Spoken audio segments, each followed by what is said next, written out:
Avis vascular centre మన దేశంలోనే the best varicose vein hospital. నేను చాలా లక్కీ ఈ ఇంటర్వ్యూ చేస్తున్నందుకు. హలో ఎవ్రీబడి, అందరికీ నమస్కారం. పద్మశ్రీ, పద్మభూషణ్, పద్మవిభూషణ్, సరస్వతి పుత్రుడు, ప్రజల పాలిట దేవుడు డాక్టర్ నాగేశ్వర రెడ్డి గారు ఉన్నారు నాతో. మాట్లాడదాం. సార్ నమస్తే. First of all congratulation sir. చాలా హ్యాపీగా ఉంది. నేను ఒక ఆనర్ లాగా ఫీల్ అవుతున్నాను మిమ్మల్ని ఇంటర్వ్యూ చేయడానికి. నేను దీప్తి సార్. ఎలా ఉన్నారు? థ్యాంక్ యూ వెరీ మచ్ మా సార్. ఫస్ట్ ఇండియన్ డాక్టర్, అది కూడా మా తెలుగువాడు, మన తెలుగువాడు. ఫస్ట్ పద్మ సిరీస్ అవార్డ్స్ అందుకోవడం, హైయెస్ట్ సివిలియన్ అవార్డ్స్ అందుకోవడం, పర్సనల్గా ప్రొఫెషనల్గా how does it make you feel sir? అంటే Padma awards government highest awards కాబట్టి definitely we feel very satisfied. కొంతవరకు గవర్నమెంట్ రికగ్నైజ్ చేసిన దానికి ఒక హ్యాపీనెస్ ఉంటుంది. మాకే కాదు, దిస్ రికగ్నిషన్ ఇస్ ఇండివిజువల్ కాకుండా ఇన్స్టిట్యూషన్కి. మా ఏజీ హాస్పిటల్స్లో ఇప్పుడు 600 మంది డాక్టర్లు పనిచేస్తున్నారు. అందరు కలిసి పనిచేసి we have got this recognition, not a single individual. అదేవిధంగా ఫ్యామిలీ కూడా చాలా సాక్రిఫైస్ చేస్తారు. దానికి ఫ్యామిలీ కూడా they feel happy when these awards are given. But these awards also responsibility మాట, ఒక రెస్పాన్సిబిలిటీ వచ్చి, ఎస్పెషలీ పద్మవిభూషణ్ అనేది చాలా రెస్పాన్సిబిలిటీ ఇచ్చే అవార్డు మాట. అది వచ్చిన తర్వాత మేము ఇంకా కూడా సర్వీస్ చేయాల్సిన అవసరం ఉంటుంది. అదేవిధంగా జనరల్ బిహేవియర్ కూడా క్రౌడ్స్లో టు బి వెరీ కేర్ఫుల్, ఎందుకంటే people look up to you as a icon. So చాలా జాగ్రత్తగా ఉండాలి. So this is a very responsible. So ఈ అవార్డు వచ్చింది కొంతవరకు వి ఫీల్ హ్యాపీ, బట్ కొంతవరకు రిస్ట్రిక్టెడ్ అండ్ రెస్పాన్సిబిలిటీ కూడా ఉంటుంది. అదే నా next question sir. Responsibility in the sense, ఎప్పుడో మీ గురించి వింటూ, మీ గురించి మధ్య మధ్యలో చదువుతూ, చూస్తూ, మీ ఇంటర్వ్యూస్ ఫాలో అవుతున్నప్పుడు ప్యాథాలజీలో రీసెర్చ్ చేయాలనుకున్నాను. It was your father's dream. మీరు గ్యాస్ట్రోఎంట్రాలజీ సెలెక్ట్ చేసుకోవడం. టుడే ఆ ఫీల్డ్ నుంచి ఇక్కడి వరకు కర్నూలు మెడికల్ కాలేజ్లో మీరు చదువుకోవడం, దాని తర్వాత మెడ్రాస్ మెడికల్ కాలేజ్లో పీజీ చేయడం, చండీగఢ్లో డిఎం చేయడం, ఇన్ని చేసి, అంటే వెనక్కి తిరిగి చూసుకుంటే 40 ఏళ్ల మీ కష్టంలో ఈరోజు ఇంత పెద్ద అవార్డు ఇచ్చి జనాలు మిమ్మల్ని సత్కరిస్తుంటే ఎంత రెస్పాన్సిబిలిటీ ఉంటుంది సార్ మీకు? అంటే రెస్పాన్సిబిలిటీ అనేది డెఫినెట్ ఉంటుంది. కానీ మీరు చెప్పారు కదా కష్టం అంటున్నారు, అది కష్టం కాదు. ఇది మేము కష్టంగా ఫీల్ కాం. ఎప్పుడైనా కూడా ఏదైనా చేసినప్పుడు మీరు ఇఫ్ యూ ఫీల్ వెరీ, అంటే దాని గురించి చాలా కష్టం అనుకోవటం, అదే హార్డ్ వర్క్ అనుకుంటే మనం చేయలేము. We have to have passion and enjoy the work. So నేను ఈ 40 ఏళ్ళుగా కష్టం చేయలేదు, ఎంజాయ్ చేశాను అనమాట నా ప్రొఫెషనల్ కెరియర్. దానివల్ల కొంతవరకు we could achieve what we have achieved. నాకు ఇంట్రెస్ట్ మీరు చెప్పినట్టు పెథాలజీ రీసెర్చ్లో ఉండేది. ఇన్ఫ్యాక్ట్ నేను పెథాలజీలో జాయిన్ అయ్యాను, ఎండీలో, పీజీఐ చండీగఢ్లో జాయిన్ అయినప్పుడు మా father he was a very famous pathologist. ఆయన పట్టుపడి నన్ను ఆ పెథాలజీ ప్రొఫెసర్కి చెప్పి నన్ను అక్కడి నుంచి తీయించేశారు అనమాట, డిపార్ట్మెంట్ నుంచి. దాని తర్వాత నేను మెడిసిన్ చేశాను. కానీ ఇప్పుడు లుకింగ్ బ్యాక్ అది చాలా మంచి డిసిషన్ ఏమో అనిపిస్తుంది. అంటే పెథాలజిస్ట్ చాలా మంచి వాళ్ళు ఉన్నారు. ఇప్పుడు కూడా మన దేశంలో చాలా మంచి పెథాలజిస్ట్ ఉన్నారు. కానీ వాళ్ళు రికగ్నిషన్ లేదు, ఎందుకంటే పబ్లిక్లో ఉండరు. వాళ్ళు ఎంత మంచి జాబ్ చేసినా కూడా బ్యాక్గ్రౌండ్లోనే చేస్తుంటారు అనమాట. ఇప్పుడు ఒక సినిమాలో హీరో హీరోయిన్కి అటు వాళ్ళకే రికగ్నిషన్ ఉంటుంది. అక్కడ సినిమా కథ రాసిన అతనికి, లేకపోతే కెమెరా పీపుల్కి వాళ్ళకి రికగ్నిషన్, ఎంత బాగా చేసినా రికగ్నిషన్ ఉండదు. సో అలాగా పెథాలజిస్ట్ కూడా బ్యాక్గ్రౌండ్లో చేస్తారు. సో రికగ్నిషన్ ఉండదు, కానీ వాళ్ళకి సాటిస్ఫాక్షన్. ఇంకోటి ఏమంటే ఈ రికగ్నిషన్లు అవి కూడా వీ ఫీల్ హ్యాపీ, కానీ మనం చేసేది సాటిస్ఫై అయితే that's the most big happiness. So అలాగా వీ ఫీల్ హ్యాపీ. బట్ అప్పుడు మా ఫాదర్ చేసిన డెసిషన్, లేదు మెడిసినే చేయాలా అని చెప్పటం నాకు ఇప్పుడు అనిపిస్తుంది కరెక్టేమో అని.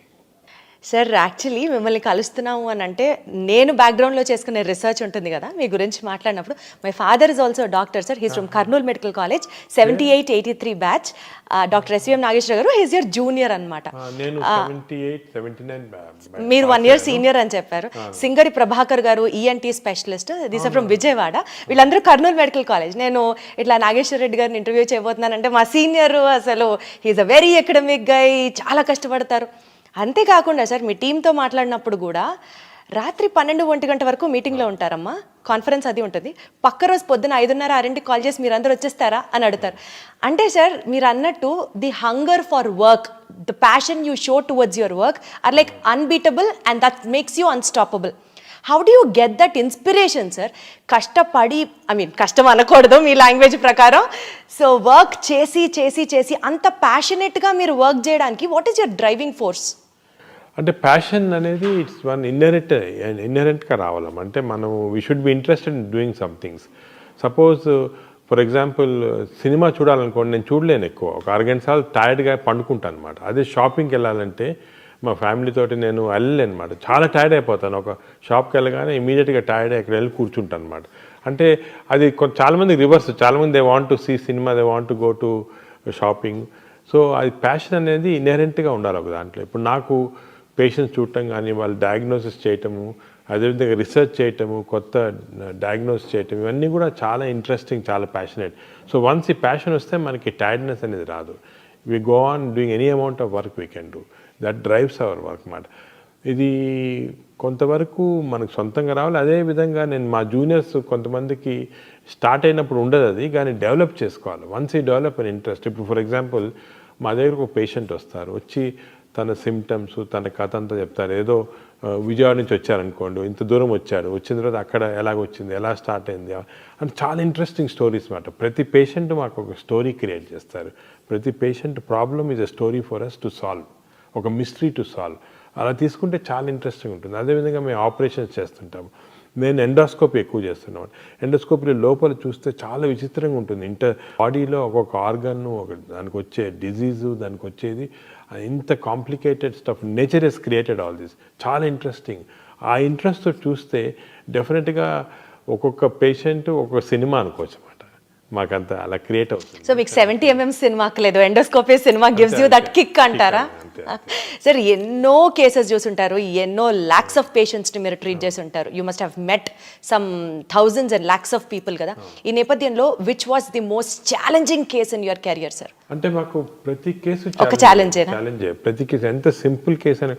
ఫర్ ఎగ్జాంపుల్ నేను చెప్పేది ఏమంటే మా స్టూడెంట్స్కి చెప్తుంటాను, ఒక కేస్కి, ఒక పేషెంట్కి ఒక కేసు అనుకోండి, మాకు డైలీ నేను 100 మందిని చూస్తాను, 200 మంది చూస్తాను పేషెంట్స్. కానీ ఆ ఒక్క పేషెంట్కి తన disease is the most important for him. ఏదైనా ప్రాబ్లం వచ్చింది అనుకోండి, ఆ పేషెంట్ లైఫ్ అండ్ డెత్లో ఉంటే, that life and death for doctors maybe 100 patients చూసి అందరు పేషెంట్స్ సీరియస్ ఉన్నారని చూస్తుంటారు. ఐసీయూలో అనుకోండి, మా ఐసీయూస్లో 150 పేషెంట్స్ ఉంటారు, అందరు సీరియస్గానే ఉంటారు.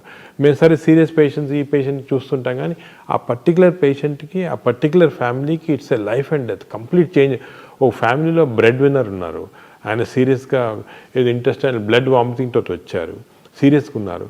ఆ పేషెంట్ సర్వైవ్ కాకపోతే హోల్ ఫ్యామిలీ ఇస్ డిస్ట్రాయిడ్. దానికే ఎంత లేట్ అయినా, నైట్ ఎంత ఏ టైంలో అయినా కూడా చాలాసార్లు మా ఇంట్లో ఫర్ ఎగ్జాంపుల్ ఒక ఇంపార్టెంట్ ఫంక్షన్ ఉంటుంది, సడన్గా ఈ పేషెంట్ బ్లడ్ వామిటింగ్ వస్తారు, వీ ఇగ్నోర్ ఆల్ దట్. మా ఇంట్లో కూడా కొంతవరకు ఇనీషియల్గా కోపడ్డారు అవన్నీ. ఎందుకంటే that patient life is so important. అది మేము సేవ్ చేయగలిగితే ఒక ఫ్యామిలీని సేవ్ చేస్తున్నాం, ఒక whole family is being saved. అట్లా one case to talk specifically about అంటే ఏం చెప్తారు సార్? అంటే which really had an impact on you, మీరు సెంటిమెంట్గా టచ్ అయ్యి like I have to do something అని మీరు మూవ్ అయి చేసిన కేసు? నేను ఒక ఎగ్జాంపుల్ చెప్తాను. మా పాత హాస్పిటల్లో ఉన్నప్పుడు ఒక patient use to come for treatment. అంటే తనకి లివర్ చెడిపోయి అక్కడి నుంచి బ్లీడింగ్ వస్తుంది అన్నమాట. సో ఆ పేషెంట్ ట్రీట్మెంట్కి మేము 3-4 కోర్సెస్ ఆఫ్ ట్రీట్మెంట్ చేయాలి. ఎండోస్కోపీ ద్వారా బ్లీడింగ్ ఆపేసి బ్యాండ్స్ వేసి బ్లాక్ చేయాలి. మరి బ్లాక్ చేస్తే వీ కెన్ సేవ్. అది జరుగుతున్నప్పుడు అది 6 సెషన్స్ చేయాలి. సో సెకండ్ సెషన్లో నేను ఆ పేషెంట్ని, మాకు రిసెప్షన్లో కెమెరా ఉంటుంది, కెమెరా నుంచి మేము అన్ని చోట్ల, ఫర్ ఎగ్జాంపుల్ నా దగ్గర టీవీ స్క్రీన్ ఉంది, I will see what is happening in each area. అది చూస్తూ ఉంటే చూసింది నేను, ఆ పేషెంట్ తన పాకెట్లో నుంచి మనీ ఇస్తున్నాడు అన్నమాట. అంటే 1 రూపీ తీస్తున్నాడు, 2 రూపీస్ కాయిన్స్, అప్పుడు కాయిన్స్ కూడా ఉండేవి, కాయిన్స్ తీసి ఇస్తున్నాడు రిసెప్షనిస్ట్కి. ఫైనల్గా అదంతా మేము as such we keep everything low cost, కానీ అది కూడా ఒక 2000 రూపీస్ అది అయ్యేది పేషెంట్. ఆ 2000 రూపీస్ ఇచ్చి కంప్లీట్గా తన పాకెట్ నుంచి ట్రీట్మెంట్కి వచ్చాడు. నేను ఆ పేషెంట్ ఏం చేస్తున్నావు నువ్వు అంటే, ఈజ్ ఎ బార్బర్, బేగంపేటలో బార్బర్ షాప్ ఉంది, బార్బర్ చేస్తున్నాడు వర్క్. మరి నేను అన్నాను, మరి మాకు ఎందుకు చెప్పలేదయ్యా, నీ గవర్నమెంట్ స్కీమ్లో కానీ రాదు కదా అంటే, ఈ అట్ సచ్ డిగ్నిటీ నేను ఫ్రీగా అడగకూడదు, నేను కట్టి తను అయిన తర్వాత డబ్బు లేదు కాబట్టి నడిచి వెళ్తున్నాడు తన షాప్కి. సోమాజిగూడ నుంచి బేగంపేట దాకా నడిచి వెళ్ళేవాళ్ళు. ఇది చూసిన నాకు అనిపించింది, అందరూ ఏమంటారంటే లేదు చీట్ చేస్తారు, వీళ్ళు చీట్, అవన్నీ తప్పు. మనకి patients especially lower middle class వాళ్ళకి చాలా డిగ్నిటీ ఉందన్నమాట. వాళ్ళు లేదు మేము వాట్ ఎవర్ ఈజ్ డ్యూ కట్టాలా చేయించుకోవాలా అని ఆ డిగ్నిటీ తోటి కెన్ ఇమాజిన్ ఆ బార్బర్ పాపం అంత డిగ్నిటీ తోటి అంత అయిన తర్వాత డబ్బు లేదు కానీ నడిచి వెళ్తున్నాడు తన షాప్కి. అప్పటి నుంచి అది చూసి నేను we made everything free for him. For him sir, for the wonderful sir. అదేవిధంగా అలా చాలామంది మా సోషల్ వర్కర్స్ని కూడా చెప్పి ఐడెంటిఫై చేయమంటన్నమాట. మనకు చెప్పేది middle class lower middle class patients, they don't want free. కానీ వాళ్ళకి ఆ డిగ్నిటీ ఎంత ఉంటుందంటే పాపం డబ్బు లేకపోయినా ఏదో అమ్ముకోవటము, ఇల్లు అమ్ముకోవటం, పొలం అమ్ముకోవటం ట్రీట్మెంట్ చేస్తుంటారు అనమాట. అంటే ఇటువంటివి అసలు మనకి ప్రపంచంలో ఎక్కడ లేదు. నువ్వు అమెరికాకి వెళ్ళండి, ఇంగ్లాండ్కి వెళ్ళండి, పేషెంట్స్ వచ్చి డిమాండ్ చేస్తుంటారు, ఇన్సూరెన్స్ ఉంది మాకు, ఎందుకు చేయరు. ఒక $10 కట్టాలి ఎక్స్ట్రా అంటే కట్టరు. కానీ మన వాళ్ళు చూడండి ఎంత డిగ్నిఫైడ్గా ఎంత ఎదుగు చేస్తుంటారు పాపం. Sir you are a people's doctor and you are a doctor for a cause sir, అంతే. ఎందుకంటే ప్రజల్ని ఈ రకంగా అర్థం చేసుకోవడం కూడా చాలా కష్టం సార్. కట్టాలి, లేకపోతే హాస్పిటల్స్ నడవు, మేము కూడా డాక్టర్స్కి పే చేయాలి, even we're putting our blood in to it అనే వాళ్ళని చూసాం. కానీ పేషెంట్స్ పర్స్పెక్టివ్లో అర్థం చేసుకొని వైద్యం చేసే డాక్టర్స్ డెఫినెట్లీ చాలా అరుదుగా ఉంటారేమో, మీరు అందులో ఒకరు సార్. డాక్టర్స్ కూడా ఉన్నారమ్మా, కానీ ఓన్లీ థింగ్ ఇస్ రికగ్నిషన్ దానికి లేదు. యాక్చువల్లీ నేను అదే అడగబోతున్నాను సార్. ఇప్పుడు మిమ్మల్ని ఐడెంటిఫై చేశారు మెడికల్ పైనియర్గా, మీకు పద్మ అవార్డ్స్ వచ్చాయి. Do you really think, what do you feel sir, ఇండియాలో ఇన్స్టిట్యూషన్స్కి గవర్నమెంట్కి మధ్యలో ఆ కొలాబరేషన్ ఏ రకంగా పనిచేసి ఇంకా మెడికల్ పైనియర్స్ని గనక ఐడెంటిఫై చేస్తే this is far better Indian larger picture medical పరంగా అని మీరు నమ్ముతున్నారా? Do you still feel there is a vacancy in it? There is definitely. ఇప్పుడు మామూలుగా మనకి most important thing 2 things in life population. ఒకటి హెల్త్, సెకండ్ ఎడ్యుకేషన్. ఇప్పుడు education అనేది పేషెంట్స్కి ఇస్తుంది, అంటే మన పాపులేషన్లో గవర్నమెంట్ స్కూల్స్ అని ఇవన్నీ చేస్తున్నారు. బట్ హెల్త్ అనేది చాలా కాంప్లెక్స్ ఇష్యూ. ఇంతమందికి ఫ్రీ హెల్త్ ఇవ్వాలి అవన్నీ అంటే చాలా కష్టం గవర్నమెంట్కి. కొంత ఇన్సూరెన్స్లు చేస్తున్నారు, ఈ ఆరోగ్యశ్రీ ప్రోగ్రామ్, ఆయుష్మాన్ అన్నీ చేస్తున్నారు. కానీ పాపులేషన్ అంతా కవర్ చేయాలంటే ఈజీ కాదు. So complex issue. దానికి ఇండివిజువల్ డాక్టర్స్ వాళ్ళ సొంతంగా, ఇప్పుడు హాస్పిటల్ ఉందనుకోండి, we should see that at least 20% of the population we can deliver free care. అదేవిధంగా మేము ఇప్పుడు 40 విలేజెస్ అడాప్ట్ చేసుకున్నాము, ఇక్కడ పటాన్చెరులో చేసుకొని అంతా ఫ్రీ సర్వీస్ చేస్తున్నాము. So doctors individually have to come up అంటున్నారు, come up and do the thing చేస్తున్నారు. కానీ ఇంకా గ్యాప్ ఏ రకంగా ఫుల్ఫిల్ అవుతుంది సార్? సొసైటీలో అన్ఫార్చునేట్లీ డాక్టర్ అనగానే కమర్షియల్ డబ్బు అని వచ్చేసింది. అంటే ఇట్స్ ఆబ్వియస్ ఫ్యాక్ట్. మీరు అనుకున్నా కూడా కొంతవరకు డాక్టర్స్ పైన అనవసరంగా ఒక కమర్షియలైజేషన్ అనే రాంగ్ ఇది వచ్చేసింది. But 90% doctors are not like that. 90% doctors want to do service. అసలు నాకు తెలిసి మా క్లాస్మేట్స్ కూడా చాలామంది పాపం చిన్న చిన్న ఊర్లలో వాళ్ళకు వచ్చిన ఆదాయం కాకుండా ఫ్రీ సర్వీస్ ఎంతమందికో చేస్తున్నారు, చాలా హెల్ప్ చేస్తున్నారు in spite of the difficulties they have. అది అందరు రికగ్నైజ్ చేయటం లేదు unfortunately. Sir commercialisation of the doctors ప్రస్తావన మీరు తీసుకొచ్చారు కాబట్టి I really want to put this question sir. భారతదేశంలో ఇప్పుడు మెడిసిన్ చదివి బయటికి రావాలి అంటే ఒక డాక్టర్కి స్ట్రెస్ ఎక్కువ. సమాజంలో ఒకప్పుడు డాక్టర్ని గుర్తించినట్లుగా ఇప్పుడు గుర్తించట్లేదు. People are also attacking doctors. Above all చదువుకోవాలంటే, మెడిసిన్ చేయాలంటే డబ్బు ఉండాలి. ఓ super speciality hospital, multi speciality hospital కడితేనే డాక్టర్కి మనుగడ ఉంటుంది. సింపుల్ హాస్పిటల్ డాక్టర్ ఇండివిజువల్గా ప్రాక్టీస్ చేసుకుంటే అంత గడవదు. రేపు ఆ డాక్టర్ పెట్టిన పెట్టుబడి చదువు రూపంలో సంపాదించడానికి కూడా he has to depend on the patient itself. ఈ వర్షన్ విన్నప్పుడు బాధేదా సార్? బికాజ్ మీరు అన్నట్టు 90% of the doctors are still ready to service society. అంటే ఈ వ్యూస్ మీరు ఎందుకు చెప్తున్నారంటే మీరు యువర్ డాక్టర్స్ డాటర్ కాబట్టి. And also my son is preparing for medicine sir. మీకు తెలుసు ఇవన్నీ, కానీ జనరల్ పబ్లిక్ తెలియదు కదా. జనరల్ పబ్లిక్ ఏమనుకుంటారు, ఏదో డొనేషన్ కట్టి డాక్టర్లు అయిపోతున్నారు. కాదు, డొనేషన్ ఒక పర్సంటేజ్. ఫర్ ఎగ్జాంపుల్ నేను మెడిసిన్ చదివినప్పుడు హోల్ మెడికల్ కాలేజ్కి కట్టింది ₹500 సంవత్సరానికి. 5 సంవత్సరాలకి 2500 కట్టాను అంతే. That is my fees. నేను కట్టింది అంటే హాస్టల్లో ఉండాలి, అది కూడా తక్కువ. దాని తర్వాత నేను ఎండి చేసినప్పుడు 5000, డిఎం చేసినప్పుడు ఇంకొక 5000, అంతే. ₹10,000 నేను కంప్లీట్ సూపర్ స్పెషలిస్ట్ అయిపోయాను. అదే ఇవాళ రోజు అయితే అలా మెరిట్లో చదవాలంటే మెరిట్లో ఉంది, సీట్స్ ఉన్నాయి. మెరిట్లో రాని వాళ్ళకే, ఎందుకంటే అఫ్కోర్స్ మన పాపులేషన్ ఏమంటే డైవర్జెంట్ పాపులేషన్ కాబట్టి కొంత రిజర్వేషన్ అవన్నీ ఉంటాయి కాబట్టి అందరికి మెరిట్లో రాదు. మెరిట్లో చదివిన వాళ్ళకి తప్పకుండా ఎక్కువ ఖర్చు కాదు. బ్రైట్ స్టూడెంట్ ఇప్పుడు డాక్టర్ అనుకోండి, you need not spend much money. Of course donations ఇచ్చి అది వేరే, అది అఫోర్డ్ చేయగల చేస్తారు. కానీ చాలామంది డాక్టర్స్ మెరిట్లో చాలా తక్కువ డబ్బులో చదువుకుంటున్నారు. They are giving back to the society. అది society has to recognise. Unfortunately ఆ రికగ్నిషన్ డాక్టర్స్కి అది సొసైటీ రావటం లేదు. నేను వాళ్ళందరికీ చెప్తాను, లెట్ అస్ కమ్ టుగెదర్. మనం చేసేది కూడా మనం సొసైటీకి సరిగ్గా చెప్పటం లేదు, చెప్తేనే అర్థమవుతుంది. That doctors are definitely doing service. Sir మీరు చాలా జర్నల్స్ రాశారు, చాలా టెక్స్ట్ బుక్స్ రాశారు, బోలెడ్ అన్ని పబ్లికేషన్స్ పబ్లిష్ చేశారు. So much of hard work. మీరు అంటే మీ వైపు నుంచి ఇంటర్నేషనల్ టెక్స్ట్ బుక్స్ కూడా మీరు రాసి you are helping the next generation doctors so much to come in to light. ఈ నేపథ్యంలో what would you say to all the aspiring students and doctors, young doctors who have choice medicine as their career, ఏం చెప్తారు sir? అంటే నేను అనేది ఏమంటే medicine is still a very exciting career. మెడిసిన్లో చాలా పాసిబిలిటీస్ ఉంది. ఎందుకంటే ఇప్పుడు ఇంకా కూడా వీఆర్ అండర్స్టాండింగ్ మోర్ డిజీజెస్. ఇప్పుడు టెక్నాలజీ బాగా ఇంప్రూవ్ అవుతుంది, ఆర్టిఫిషియల్ ఇంటెలిజెన్స్ వచ్చేసింది. ఆర్టిఫిషియల్ ఇంటెలిజెన్స్ వచ్చి we're able to solve many problems. నేను నా మెసేజ్ ఏమంటే యంగ్స్టర్స్కి that look at this as excitement. You can create lot of new things. You can actually change the lifes of so many people. చాలా important అది. ఇంత for example any patient comes to me, is giving a full trust, is giving his heart, is giving his liver, ఇచ్చేస్తారు నాకు, ఏమన్నా చేసుకోండి మీరు. అంత trust తోటి వచ్చినప్పుడు equally we have to perform with trust on the patient. And hour aim should be patient first. మా universe అంతా కూడా పేషెంట్ చుట్టూ ఉండాలి. మా స్టాఫ్ కూడా అలాగే తయారు చేస్తాం. Everybody has to be around the patient. Other important thing ఏమంటే కొత్త డాక్టర్స్కి that arrogance should not be there. Doctor అనగానే ఒక యారగెన్స్ రావటం అది చాలా తప్పు. మనకి ఇంకా కూడా నాలెడ్జ్ గ్యాప్స్ చాలా ఉన్నాయి, నేర్చుకోవాల్సింది చాలా ఉంది, చేయాల్సింది చాలా. ఇప్పుడు నేను after 40 years of practice I'm still learning. Every day I spend 1 hour reading journals కానీ బుక్స్ కానీ, మా డాక్టర్స్తో డిస్కషన్ చేసి I keep on learning every day. So knowledge అనేది దానికి అంతు లేదు. మనం నేర్చుకోవాలా, ఇంకా నేర్చుకోవాలి. ఎందుకంటే అంత ఇప్పుడు సైన్స్ ఎలా డెవలప్ అవుతుందంటే every minute some new development is occurring. So we're learning every minute. So it's very important that ఇప్పుడు కొంతమంది యంగ్స్టర్స్ మేము ఎండి చదువుకున్నాం, డిఎం చదువుకున్నాం, వీఆర్ అది గ్రేటెస్ట్ అనుకుంటారు. తప్పది. Still we have lot to learn. Every minute you can keep learning. Sir our generation especially, or our previous generation if you have to say, father of gastroenterology Telugu స్టేట్స్లో ఎవరు అని అంటే just we look up to you and say it is Nageswara Reddy garu. అంటే అంత మిమ్మల్ని చూసి inspire అయిన ఈ జనరేషన్కి సార్ ఒకటే అడుగుతున్నాను, అవుట్ ఆఫ్ క్యూరియాసిటీ అనుకోవచ్చు మీరు.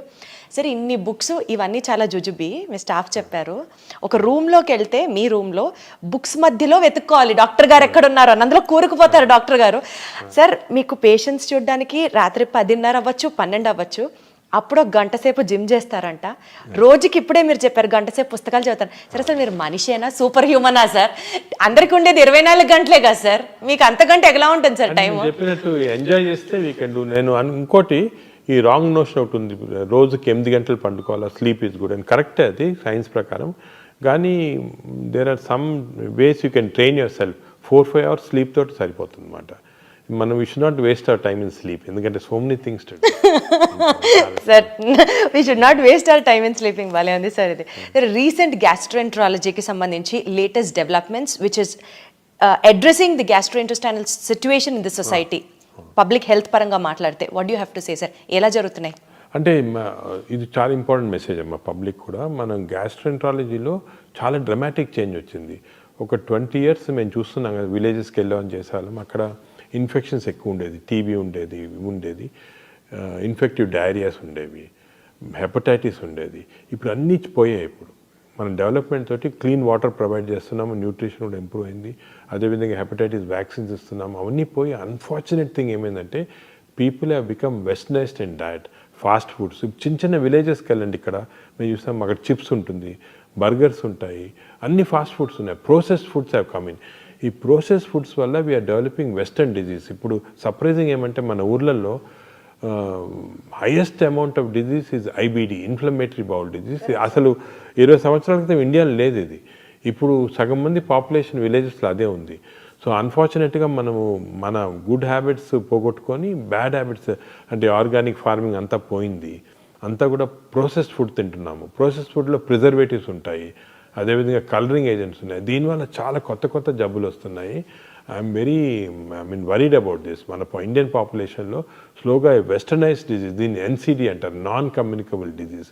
ఇవి వచ్చి డయాబెటీస్ ఇంక్రీజ్ అయిపోయింది, ఫ్యాటీ లివర్ ఇంక్రీజ్ అయిపోయింది, మెటబాలిక్ డిజీజ్ ఇంక్రీజ్ అయిపోయింది. ఇది మన at this stage we should halt it. ఒకసారి గవర్నమెంట్ కానీ సొసైటీ కానీ ఆలోచించి మీరేమంటారు sir, what you suggest the preventive steps ఈ క్షణంలో మనం తీసుకోవాల్సింది? ఇమీడియట్గా చేయాల్సింది ఏమంటే ఈ process foods government should take strict action. For example నేను ఎప్పుడు చాలాసార్లు చెప్తున్నాను, గవర్నమెంట్ కూడా చెప్తున్నాను, ఈ స్కూల్ చుట్టూ ఫాస్ట్ ఫుడ్స్ పెట్టకూడదు. కాలేజెస్ చుట్టూ డ్రింక్స్ ఆల్కహాల్ బ్యాన్ కదా, అదేవిధంగా ఫాస్ట్ ఫుడ్స్ బ్యాన్ చేసేయండి స్కూల్లో. చిల్డ్రన్ ఏమో ఇంటర్వెల్ అవగానే బయటికి పరిగెత్తుకొని వెళ్ళి చిప్స్ తీసుకోవటం, బిస్కెట్స్, ఈ బర్గర్స్ ఇవి తింటున్నారు. తప్పది. You ban fast foods. చిల్డ్రన్ని న్యాచురల్ ఫుడ్స్ ఎంకరేజ్ చేయండి. స్కూల్స్లో మిడ్ డే మీల్స్లో natural foods, organic foods, millets encourage చేయండి. అదేవిధంగా ఫిజికల్ యాక్టివిటీ ఎంకరేజ్ చేయండి చిల్డ్రన్. స్కూల్స్లో they should play, have physical activity.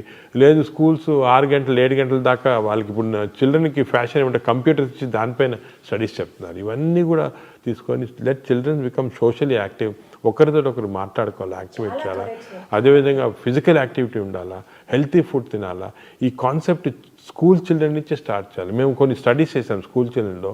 40% of even public school అంటే గవర్నమెంట్ స్కూల్స్లో కూడా 40% of children are having fatty liver because of all these types of things. So they should change. లేకపోతే మన generation, younger generation are going to get totally spoiled.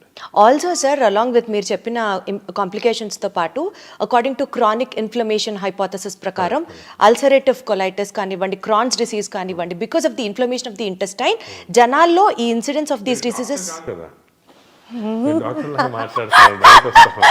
Sir, I love this subject. I have done so much of research in this, కాబట్టి నేను అడగగలుగుతున్నాను. And మా ఫ్యామిలీలో కూడా one of my family member is suffering with Crohn's disease sir. He's just 6 years of age, వాడికి age నుంచి మేనల్లుడు. ఈ suffering with this Crohn's disease. మేము ఎంత ఫేస్ చేసామో, ఆ ట్రామా ఇండియాలో చాలా చోట్ల చూపించి ఈ ట్రీట్మెంట్ దొరక్క చాలా కష్టపడ్డాం సార్. సో నాకు ఈ సబ్జెక్ట్ గురించి తెలుసు, అందుకని I making it up. Correct మీరు చెప్పినట్టు it's called a chronic inflammatory condition. ఈ chronic inflammatory condition is environmental stimulated. ఈ ఎన్విరాన్మెంట్ వస్తూ ఉంది మనకి. మనం ఎలా తగ్గించుకోవాలి సార్? మనం ఏం చేయాలి తగ్గించాలంటే? అసలు ఎందుకు వస్తుంది? సొసైటీ యాజ్ ఎ సొసైటీ మనము we should now change back to natural foods, organic foods. ఇంకో drinking water, plastic drinking waters, అవన్నీ కూడా ప్రాబ్లమ్స్ ఉంటాయి. అవన్నీ కూడా అంటే ఈ చేంజెస్ అనేది it's not easy. For example మాకు ఈ లివర్ క్యాన్సర్ పేషెంట్స్ చాలా వస్తున్నారు అనమాట. ఎందుకు వస్తున్నారని చెక్ చేస్తే it is not because of drinks కానీ అది కాదు, ఇట్ ఈస్ బికాజ్ ఆఫ్ ఆఫ్లోటాక్సిన్. అంటే మనం పీనట్స్ గ్రో చేస్తాం కదా, ఇప్పుడు అనంతపూర్ ఏరియాలంతా కూడా చాలామంది పీనట్స్ గ్రో చేస్తుంటారు. దాంట్లో ఆఫ్లోటాక్సిన్ ఫంగస్ వచ్చేసి that is causing this liver cancer. But అది చేంజ్ చేయాలంటే ఫార్మింగ్ చేంజ్ చేయాలి, అగ్రికల్చర్ చాలా కష్టం అది. So it's involves not only changing of habits but economy కూడా చాలా చేంజ్. సో కొంతవరకు it's not easy, simple problem కాదు. అంటే ఇండియాలో ఇన్సిడెంట్స్ ఎక్కువ అవుతుంది అని అనుకోవచ్చా సార్? మనం జాగ్రత్త పడాలి అని అంటే ఇండియాలో ఎన్విరాన్మెంట్ ఎక్కువ అవుతుంది. మన ఎన్విరాన్మెంట్ చేంజ్ చేయాలి. పొల్యూషన్ చూడండి, ఇప్పుడు ఫర్ ఎగ్జాంపుల్ ఈ నార్థన్ ఇండియాలో చాలా మందికి lung problems, severe lung problems pollution వల్ల. అది గవర్నమెంట్ చాలా స్ట్రిక్ట్ యాక్షన్, బట్ పొలిటికల్లీ అంత యాక్షన్ తీసుకోలేరు. They cannot stop the farmers. So ఇది చాలా కాంప్లెక్స్ ఇష్యూస్ ఇవి. But only public awareness, education, ఒక లెవెల్ ఆఫ్ పబ్లిక్ ఇది వచ్చిన తర్వాత పబ్లిక్ కెన్ యాక్చువల్లీ కాజ్, వాళ్ళ డిమాండ్ వల్లే చేంజ్ అవుతుంది, లేకపోతే కాదు ఇది. And also sir, multi step level theory of carcinogenesis ప్రకారం normal cells are becoming cancer cells. Incidence of cancer is also being చాలా ఎక్కువ అవుతుంది. మీరు specially being a gastroenterologist liver cancer గురించి అడ్రస్ చేయడం కానీ, because of the pollution or because of the drinking habits, alcohol consumption, ఎలాంటి impact ఉండబోతుంది sir? జనాలకి ఎంత చెప్పినా అర్థం అవ్వట్లేదు ఎందుకు అని అనిపిస్తూ ఉంటుంది. అనిపిస్తుందమ్మా నాకు ఇంకా కూడా. మీరు media, all types of social media అందరూ కూడా యాక్టివ్ పార్ట్ తీసుకొని హెల్త్ ఎడ్యుకేషన్ అనేది చాలా ఇంపార్టెంట్ రోల్ తీసుకోవాలి. ఇప్పుడు జనాలకి ఏమి ఇంట్రెస్ట్ ఉందంటే ఏదో ఒక కాంట్రవర్సీ అని పుష్ప వస్తే అవన్నీ చూస్తుంటారు. అదే ఏదైనా ఇంట్రెస్టింగ్ టిడ్బిట్స్ పాలిటీషియన్ కానీ యాక్టర్స్ చూస్తుంటారు. కానీ unfortunately they are not concentrating on this health education. ఇప్పుడు వెస్టర్న్ కంట్రీస్లో చూసుకోండి, హెల్త్ ఎడ్యుకేషన్ ఛానల్స్ వేరేగా ఉన్నాయి, చాలా పవర్ఫుల్గా ఉన్నాయి. దే డెలివరింగ్ చిల్డ్రన్కి, they are delivering health education at school level itself. అది మనం చేయటం లేదు, చేయాలా. We have to change the society by properly educating them. Sir, ఇండియాలో మెడికల్ ఫీల్డ్లో incidence of obesity, lifestyle diseases, hepatocellular carcinomas, దీని గురించి ఎలా చూసుకుంటూ వెళ్తే ఇండియాలో ఉన్న డెవలప్మెంట్స్, అడ్వాన్స్మెంట్స్ ఇండియాలో ఉన్న మెడికల్ స్ట్రక్చర్ ఏ విధంగా ఇంకా అభివృద్ధి చెందాల్సిన అవసరం ఉందని మీరు అనుకుంటున్నారు? అంటే మనకి ఇండియాలో దేర్ ఆర్ పారాడాక్స్ అన్నమాట. ఒకటేమో చాలా వరకు ఇంకా కూడా మాల్ న్యూట్రిషన్ ఇటువంటివి ఉన్నాయి విలేజెస్లో, ఊళ్ళల్లో కొంతమంది ఇంప్రాపర్ న్యూట్రిషన్ వల్ల రావటము, న్యూట్రిషనల్ డిజీజ్ అంటాం కదా, ఇంకా కూడా చాలా ఉన్నాయి. దాని తర్వాత ఇన్ఫెక్టివ్ డిజీజ్ కొన్ని చోట్ల ఉన్నాయి. ఇప్పుడు బీహార్, యూపీలో అంతా కూడా ఇంకా చాలా ఇన్ఫెక్టివ్ డిజీజెస్ ఉన్నాయి. అదొకటి. Other side of the paradox western disease అంటే ఒబేసిటీ కానీ, లేకపోతే లివర్ ప్రాబ్లమ్స్ కానీ, alcohol related, smoking related problems ఉన్నాయి. ఈ రెండు డిఫరెంట్ టైప్స్. కొంతవరకు మనకి ఈ అర్లియర్ ప్రాబ్లమ్స్, ఈ మాల్ న్యూట్రిషన్, ఇన్ఫెక్షన్ కొంచెం ఈజీ సాల్వ్ చేయడానికి దాని గవర్నమెంట్ కొన్ని స్కీమ్స్ స్టార్ట్ చేశారు, అవి కూడా కంటిన్యూ అవుతున్నాయి. దాంట్లో మనము టీబీ కానీ, అలాగే అదేవిధంగా మలేరియా, చికెన్ గున్యా అవన్నీ కంట్రోల్ స్లోగా చేయొచ్చు, ఎందుకంటే వ్యాక్సిన్స్ అవి కూడా వస్తున్నాయి. కానీ ఈ ఎన్సిడిఎస్ అంటే నాన్ కమ్యూనికబుల్ డిజీజ్ వెస్టర్న్ వరల్డ్ది అన్ఫార్చునేట్లీ ఏమైందంటే ఇండియన్స్లో ఒక జీన్ ఉంది.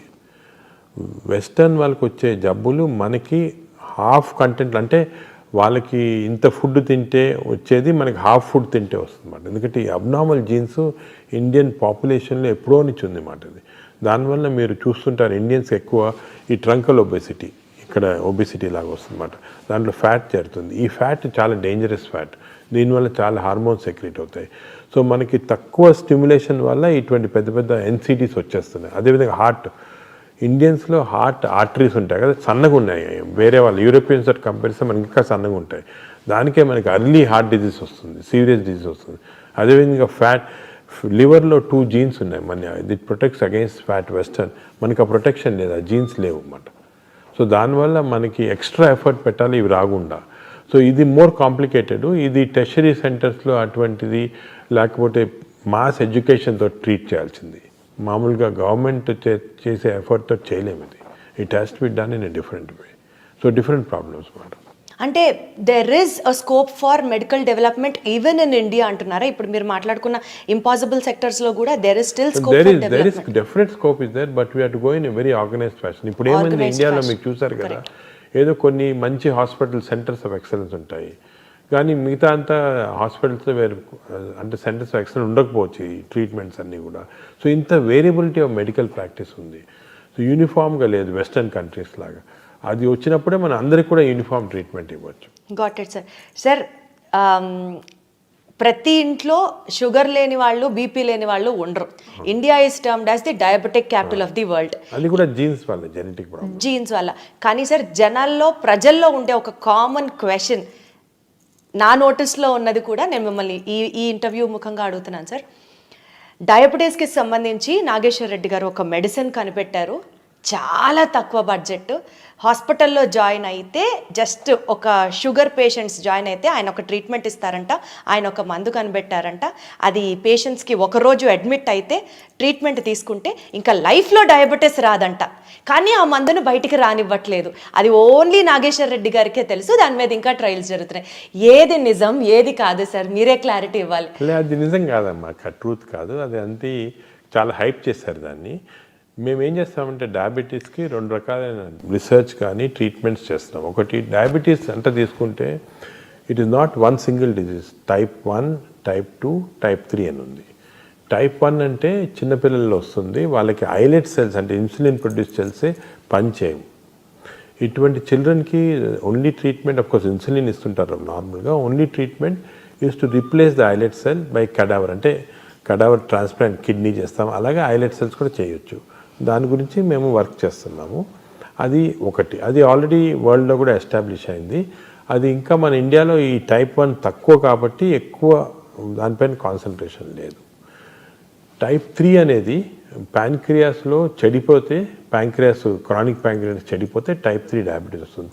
ఈ టైప్ 3 డయాబెటీస్కి ఏం చేస్తున్నామంటే మేము సర్జరీ చేసినప్పుడు, అంటే ప్యాంక్రియాస్కి ఎలాగైనా సర్జరీ, అప్పుడు ఐలెట్ సెల్స్ అన్ని తీసుకొని మేము కాన్సన్ట్రేట్ చేసి మళ్ళీ బాడీలో we're injecting through portal vein చేస్తే వాళ్ళకి ఆ డయాబెటీస్ పార్ట్ క్యూర్ అవుతుంది. ఇది ఆల్రెడీ మేము చేసాము, ఆల్రెడీ పబ్లిష్ చేసాము, ఇప్పుడు కూడా చేస్తున్నాం ఆ ట్రీట్మెంట్ మా హాస్పిటల్లో. కానీ majority of patients are having type 2C diabetes. ఈ టైప్ 2 డయాబెటీస్లో ఏమంటే ఐలెట్ సెల్స్ అనేది ఫంక్షన్ చేస్తుంటే కానీ ఇన్సులిన్ రెసిస్టెన్స్ డెవలప్ అవుతుంది బాడీలో. ఇప్పుడు మేజర్ వర్క్ ఏమంటే రీసెర్చ్ వరల్డ్ అంతా జరిగేది ఇన్సులిన్ రెసిస్టెన్స్ ఎలాగ తగ్గించాలి. దానికి ఇప్పుడు మీరు వినుంటారు కొత్త మెడిసిన్స్ కూడా సెమీగ్లూటైడ్ అని GLP-1 అనలాగ్స్ వస్తున్నాయి. కానీ మేము ఒక ఐడియా ఏమంటే దట్ ఈ స్మాల్ ఇంటెస్టైన్లో డియోడెనల్ రెసిస్టెన్స్ ఏర్పడేది స్మాల్ ఇంటెస్టైన్. మనం స్మాల్ ఇంటెస్టైన్ మార్పుడు చేస్తే ఈ స్మాల్ ఇంటెస్టైన్ మార్పుడు వల్ల ఇన్సులిన్ రెసిస్టెన్స్ తగ్గిపోయి టైప్ 2 డయాబెటీస్ కొంతవరకు మనము ప్రోగ్రెషన్ ఆపొచ్చు. దీన్ని ఎండోస్కోపీ ద్వారా చేస్తామన్నమాట, చేయొచ్చు. అది కూడా మేము we're still doing it as on a protocol basis. అంటే అందరికీ ఎక్స్పెరిమెంటల్ కాదు, ప్రోటోకాల్ బేస్. అంటే ఎక్స్పెరిమెంట్స్ అన్ని అయిపోయింది, ఎఫెక్టివ్ అది, కానీ ప్రోటోకాల్ బేసిస్. ఎందుకంటే it can be done in large populations. ఇది సింపుల్గా ఎండోస్కోపీ ద్వారా డియోడినల్ మ్యూకోజాని మనం మార్పుడు చేస్తే అప్పుడు అక్కడ ఇన్సులిన్ రెసిస్టెన్స్ ప్రొడ్యూస్ చేసే సబ్స్టెన్సెస్ తగ్గిపోయి వస్తుంది. ఇప్పుడు మేము ఏం చేస్తున్నామంటే ఇది సింపుల్ ఇన్స్ట్రుమెంట్స్, ఇప్పుడు చాలా కాంప్లికేటెడ్ ఇన్స్ట్రుమెంట్స్ వచ్చేయాలా. Now doing work to make simple instruments. అంటే ఏ డాక్టర్నా చేయొచ్చు సింపుల్, కానీ ఆ simple instruments we are doing innovations అన్నమాట. ఇది నిజంగా చాలా పెద్ద స్టెప్ అవుతుంది కదా సార్. అవుతుంది, బట్ మనం ఇంకా కూడా మీరు చెప్పినట్టు దీని గురించి అనవసరంగా హైప్ చేయకూడదు. నార్మల్గా మేము డిస్కస్ కూడా చేయలేదు, ఎందుకంటే I don't want hype to go sugar control అయిపోతుంది ఇచ్చేస్తే, అలా కాదు.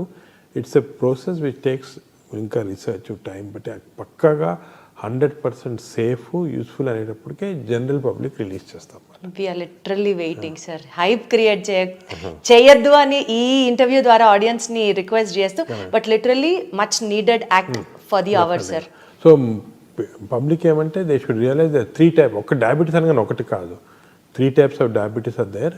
టైప్ 3కి ఆల్రెడీ చేస్తున్నాము, దట్స్ ఎఫెక్టివ్. టైప్ 1 అనేది చిల్డ్రన్లో, కాబట్టి ఈ టైప్ 2 అనేది ఎక్కువ మందికి ఉంటుంది. కాబట్టి ఈ టైప్ 2లోనే ఇన్సులిన్ రెసిస్టెన్స్ తగ్గించడానికి చాలా రీసెర్చ్ జరుగుతుంది. ఫ్యామిలీగా మేమే కాకుండా ఇప్పుడు డెన్మార్క్లో కానీ యూఎస్ఏలో కానీ చాలా రీసెర్చ్ జరుగుతుంది ఏరియాస్లో. They are trying to discover compounds which can decrease insulin resistance. మేము ఎండోస్కోపీ ద్వారా we are trying to do this. ఇంకా ఏ ఏరియాస్లో రీసెర్చ్ జరుగుతుంది సార్ మీ నేతృత్వంలో? డయాబెటీస్లో అంటారా? జనరల్గా సార్ గ్యాస్ట్రోఎంట్రాలజీ డిపార్ట్మెంట్ పరంగా మోస్ట్ ఇంపార్టెంట్ ఏమంటే ఎర్లీ ఐడెంటిఫికేషన్ ఆఫ్ క్యాన్సర్స్. ఇప్పుడు మేము ఈ ఆర్టిఫిషియల్ ఇంటెలిజెన్స్ యూస్ చేసి గ్యాస్ట్రిక్ క్యాన్సర్ ఎర్లీగా కనుక్కుంటున్నాము, and we're able to remove through the endoscope itself without surgery. అదేవిధంగా కొలానిక్ క్యాన్సర్స్ ఎర్లీకి ఐడెంటిఫై చేసి we're able to remove endoscopy. ఇదంతా మీ టీం చేస్తున్న రీసెర్చ్? మా టీము బయట వేరే జాపనీస్ అందరు చేస్తున్నాం, కలిపి కూడా చేస్తాం. ఇవన్నీ already practically in use.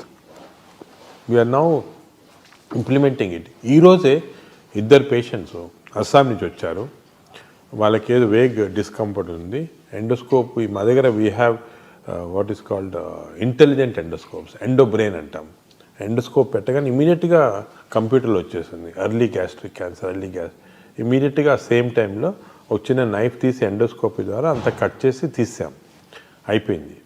Patient అంతా 15 నిమిషాలు అయిపోయింది. పేషెంట్ లేసి ఈజ్ నాట్ బిలీవింగ్, అసలు ఏం చేశారు, ఎండోస్కోప్లు ఎలా కనుక్కున్నారు, ఎలా తీశారని. సో అంత మార్వెల్స్ ఆఫ్ టెక్నాలజీ అంటారన్నమాట, అది జరుగుతుంది ఇప్పుడు. ఏమో సార్, మా అందరికీ it is the magic in your hands అని అనిపిస్తుంది. ఆ టెక్నాలజీ అంత అర్థం అవ్వదు, కానీ అంటే హ్యాండ్స్ వర్క్ కొంత చేయొచ్చు, కానీ technology is becoming very important now. Technology తోటి we can do lot of things. But otherwise also sir, as a normal human being మిమ్మల్ని చూసిన తర్వాత నాకు అదే అనిపిస్తుంది. అంత సబ్జెక్ట్ కానీ, అంత ఇంటెన్స్గా వర్క్ చేయడం కానీ, అంత passion towards this particular profession కానీ, ఇదంతా not that everybody has that sir. You are really a super human being అన్నది మాకు అనిపిస్తూ ఉంటుంది సార్. మీ బ్రెయిన్ ని తీసి రీసెర్చ్ చేస్తే ఎన్ని అద్భుతమైన పాయింట్లు దొరుకుతాయో ప్రపంచానికి. ఇప్పుడు అందరూ బ్రెయిన్ అనుకుంటారు, కానీ actually gut microbiome. Exactly sir, gut health reflects your the brain. గట్లో మన microbiome thousands of chemicals release చేస్తుంది. ఇప్పుడు మీ గట్లో కానీ నా గట్లో all these chemicals are going in to brain and acting on the brain. So ఇంతకుముందు నోబెల్ ప్రైజ్ విన్నర్స్ది బ్రెయిన్ స్టడీ చేయాలనేవాళ్ళు. ఇప్పుడు Nobel prize winners gut microbiome study చేస్తున్నాం. సరే sir, I take back my words. Nageshwar Reddy గారి గట్ మైక్రోబయోమ్ ని కనుక మనం అనలైజ్ చేస్తే, what kind of a person is he, what is he going through, how is he working hard, how is he able to achieve so many things అన్నది అర్థం. మేము actually last month Barry Marshall అని ఇది. And for more videos, please subscribe to iDream. Please subscribe to iDream. Please subscribe iDream. And please subscribe to iDream. For more videos, subscribe to iDream. Please like, share, and subscribe to the channel. Congratulations, iDream. Subscribe to iDream. Subscribe to iDream. So subscribe to iDream Media. iDream की iDream team अंदर की huge congratulations. Please subscribe iDream Media. Please subscribe to iDream. Subscribe iDream. Please subscribe to iDream. iDream అంటే నా కళల channel subscribe చేసుకున్న నోరు తిరుగుతలేదు మీరైతే గంట గుర్తు కొట్టండి. For more such videos, please subscribe to iDream. Subscribe to iDream. Please subscribe to iDream. Please subscribe iDream Media. Please do subscribe to iDream. Please subscribe to iDream Media. For best entertainment and information, please subscribe iDream. And don't forget to subscribe to iDream.